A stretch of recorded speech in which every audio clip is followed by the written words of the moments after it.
لک الحمد یا اللہ الصلاۃ والسلام علیکہ یا رسول اللہ اما بعد۔ سلسلہ ہے ناظرین کے سوالوں کے جواب دینے کا۔ خیال رہے کہ ناظرین ہمارے چینل کے ویڈیوز کے کمنٹس میں اپنے سوالات کو لکھتے ہیں، ہم ان کے سوالوں کے جوابات قرآن و حدیث اور دیگر کتابوں کے حوالوں سے پیش کرنے کی سعادتیں حاصل کرتے ہیں۔ دیگر ناظرین سے عرض ہے کہ آپ بھی اپنے سوالات کو ہمارے ویڈیوز کے کمنٹس میں ضرور لکھا کریں، انشاءاللہ ہم آپ کو بھی آپ کے سوالوں کا جواب پیش کرنے کی ضرور کوشش کریں گے۔ ہمارے ناظرین میں سے کنہوں نے سوال کیے ہیں تہجد کی نماز کے تعلق سے کہ تہجد کی نماز میں بدن کانپتا اور ڈر کیوں لگتا ہے؟ ان کا ہو سکتا ہے ان کے ساتھ یہ ماجرا ہو کہ یہ جب تہجد کی نماز پڑھتے ہیں تو ان کے پیر کانپتے ہیں، ڈر لگتا ہے، اور ڈر لگنے اور پیر کانپنے کا تعلق صرف ہمارے اسی سوال کرنے والے سے نہیں ہے، یہ بڑی تعداد ہے ایسے لوگوں کی جن کو تہجد کی نماز سے ڈر لگتا ہے۔ تہجد کی نماز کے تعلق سے غلط فہمیاں لوگوں میں بہت ہیں۔ تہجد کی نماز اور جنات اس تعلق سے بہت ساری غلط فہمیاں لوگوں نے پال رکھی ہیں، تو انہی غلط فہمیوں کی وجہ سے لوگوں نے یہ مان بھی رکھا ہے کہ تہجد پڑھیں گے تو یہ نقصان ہو جائے گا، تہجد پڑھیں گے تو یہ مشکل ہو جائے گا۔ تو تہجد کی نماز کے تعلق سے چونکہ لوگوں میں بہت ساری غلط فہمیاں ہیں، اسی میں ایک غلط فہمی تہجد میں ڈر کے تعلق سے ہے۔ ڈریں یعنی ڈر جاتا ہے آدمی تہجد کے کو نام لے کر کے، یا جو تہجد پڑھتے ہیں آدمی اس کے بارے میں بھی خوف زدہ رہتا ہے۔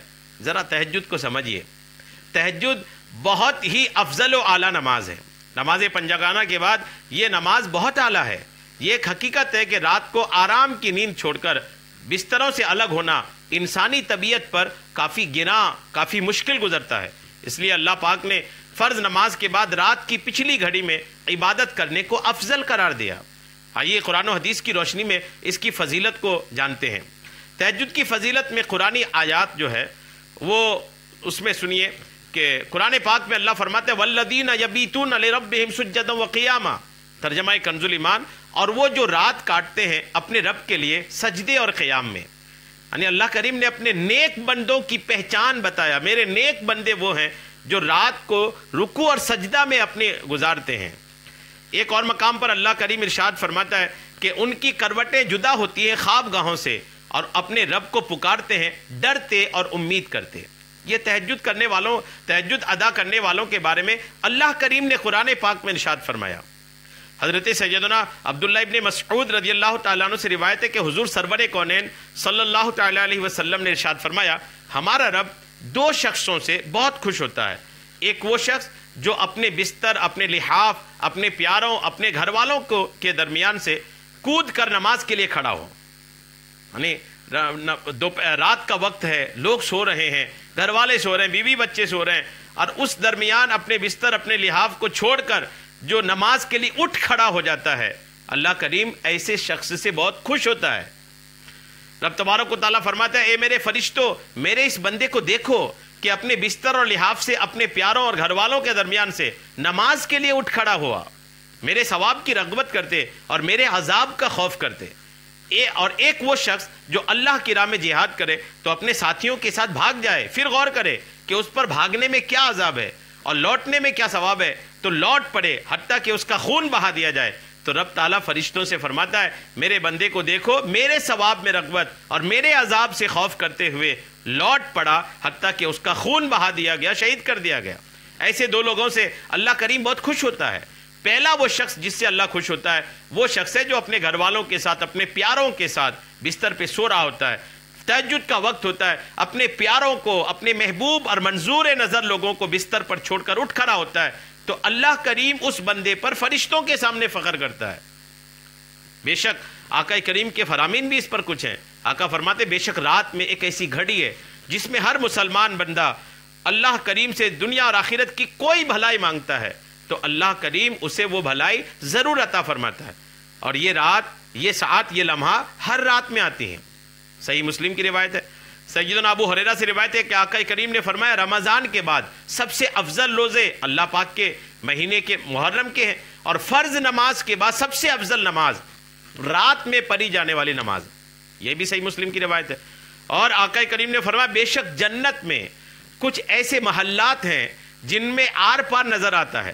اللہ پاک نے وہ محلات ان لوگوں کے لیے تیار کیے ہیں جو محتاجوں کو کھانا کھلاتے ہیں، سلام کو عام کرتے، اور رات کو جب لوگ سو رہے ہوں تو نماز پڑھتے ہیں۔ ایک اور حدیث پاک آقا فرماتے جو شخص رات میں بیدار ہو اور اپنے اہل کو، اپنے گھر والوں کو جگائے، پھر دونوں 2 رکعت پڑھیں تو کثرت سے یاد کرنے والوں میں لکھے جائیں گے۔ یہ مستدرک للحاکم کی روایت ہے۔ اور آقا فرماتے میری امت کے بہترین لوگ حاملین قرآن اور رات کو جاگ کر اللہ پاک کی عبادت کرنے والے ہیں۔ رسول کریم علیہ السلام نے ایک مرتبہ صحابہ کرام میں سے کسی کو ارشاد فرمایا کہ رات کو زیادہ نہ سویا کرو، کیونکہ رات کو بہت سونے والا بروز قیامت نیکیوں کے سلسلے میں فقیر ہوگا۔ جی ہاں، تذکرۃ الحفاظ میں یہ حدیث پاک ہے، یہ ساری حدیث پاک ہیں، اور بھی بہت ساری حدیث پاک ہے جس کو کوٹ کیا جا سکتا ہے، لیکن میں ویڈیو لمبا نہ ہو جائے اس لیے روکتا ہوں۔ جس نماز کی اتنی فضیلت ہے، جس نماز کی اتنی اہمیت ہے، آدمی اس نماز کے تعلق سے یہ کہے کہ اس سے ڈر لگتا ہے، اس کو پڑھنے کے لیے کھڑے ہو جاؤ تو پیر کانپتے ہیں، تو ڈرنے اور کانپنے کی ضرورت تو ہے، لیکن کسی اور کے ڈر سے نہیں، خدا کے ڈر سے ڈریں۔ خدا کے ڈر سے ڈر لگے اور تہجد میں رغبت لگا رکھے، پیر کانپے تہجد میں، لیکن کسی جنات کے خوف سے نہیں بلکہ خدا کے خوف سے کانپے۔ کسی کے ڈر سے آپ نماز کے لیے اٹھ رہے ہیں، سب سے فرض نماز کے بعد سب سے بہتر نماز کے لیے اٹھ رہے ہیں، اللہ کے رسول جس نماز سے محبت کرتے تھے اس نماز کے لیے اٹھ رہے ہیں، اور آپ کو ڈر جناتوں کی لگ رہی ہے۔ خدا کا خوف کہاں گیا ہے؟